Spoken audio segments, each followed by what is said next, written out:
It whispered my name again last night. Soft, slow, like it was tasting the sound. And this time, I whispered back. It all started a week before Halloween.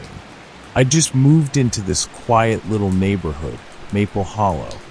The kind of place where everyone decorates like it's a competition. Every porch draped in orange lights, plastic tombstones on the lawns, fake cobwebs stretching from fence to fence. It was cozy, ordinary, safe. My neighbor across the street, Mrs. Calloway, dropped off cookies and a welcome to the neighborhood card. She was sweet, wrinkled, soft-spoken, and a little odd. Before she left, she said, "You should hang something festive.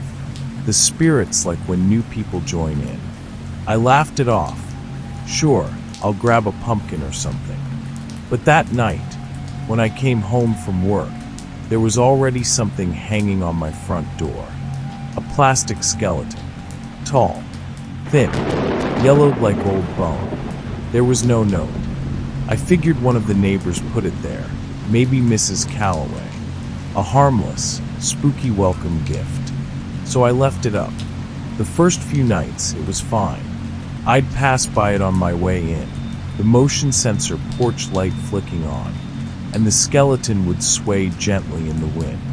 Sometimes the plastic jaw would knock softly against the door. Clack, clack, clack. Annoying, but nothing creepy. Until the fourth night. I was lying in bed around midnight when I heard it. A soft, dry whisper through the door. My name, Eli. At first, I thought I imagined it. Maybe the wind, maybe the neighbors outside. But it came again, clearer this time. Eli. I sat up. The room felt colder. The heater kicked on, but it didn't help. I grabbed my phone, opened the door quietly, and stepped into the hallway. The sound was coming from the front door. The skeleton hung there, still and silent in the porch light. I stood there watching it for a long time, waiting for something to move. Nothing did. I almost laughed. It was late. I was tired. Probably just my mind filling the quiet with noise. But then, the next night, I heard it again. And this time, it said more than my name. Eli, let me in.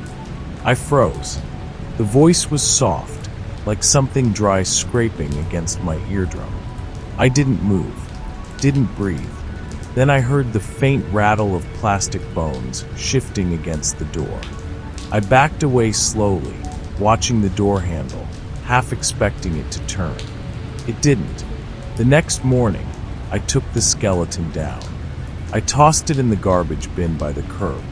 Problem solved. Or it should have been. That night, when I came home from work, the skeleton was back on my door. Same crooked jaw, same yellowed bones, same hollow sockets staring straight ahead. I called Mrs. Calloway, thinking maybe she'd rehung it, but she didn't answer. I left it there, but I started hearing it more often after that. The whispers, the scratching, the faint knock of bone against the wood, like a rhythmic tap. Sometimes it would whisper other things. It's cold out here. You shouldn't have moved it. You know me. 2 nights later, I woke up to something different. Not whispering, not scratching, but breathing, right outside my bedroom door. It was slow, deep, rattling, like lungs full of dust. I reached for my phone. The clock read 3:09 a.m. I turned on the flashlight and crept to the door. The light flickered. When I opened it, the skeleton was hanging there. Inside, on the bedroom door, I screamed and stumbled back, knocking over a lamp. The plastic jaw was moving, clicking open and shut, but no sound came out now. And then I heard whispering again, but it wasn't coming from its mouth. It was coming from behind me. I spun around, nothing. When I looked back, the skeleton was gone. I tore through the house, flipping lights, searching everywhere. Nothing. The front door was still locked. I went outside, breath showing in the air, and there it was. The skeleton was hanging on the door again, but now there were words carved into its chest. "Welcome home."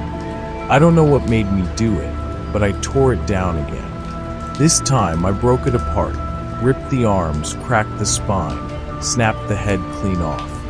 I dumped the pieces in a black trash bag, drove to the old lot at the edge of town, and burned it. The smell was awful, like burnt hair and rotting meat. When the fire went out, I went home. But the next morning, there it was, hanging on the door, whole and smiling. I started losing sleep. Every night it whispered more. Sometimes my phone would light up with notifications, just a blank message. No number, no words, just silence. Once, I picked up the phone and heard breathing. That same dry, empty sound.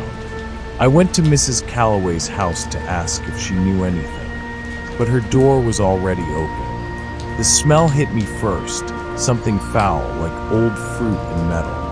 I called out for her. No answer. Then I saw her, sitting in a chair by the window. Her eyes were open. Her skin was gray, and hanging above her fireplace was another skeleton, just like mine.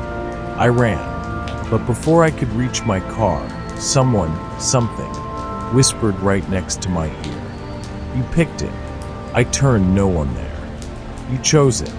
Now it's yours." I felt something cold touch the back of my neck. I spun again, and there, lying on the ground, was the skeleton's head. Its jaw opened wide, and it said, "Let me wear you now." I don't remember much after that. Just flashes.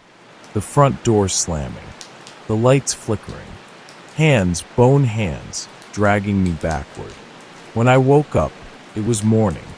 I was on the porch, and the skeleton was gone. But now, when I look in the mirror, there's something wrong with my reflection.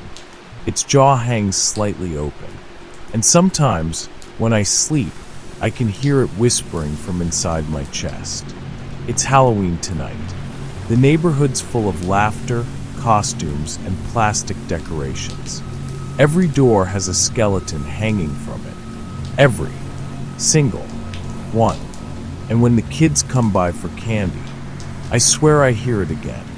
A voice in the chorus of whispers. "Eli, open the door." So I do.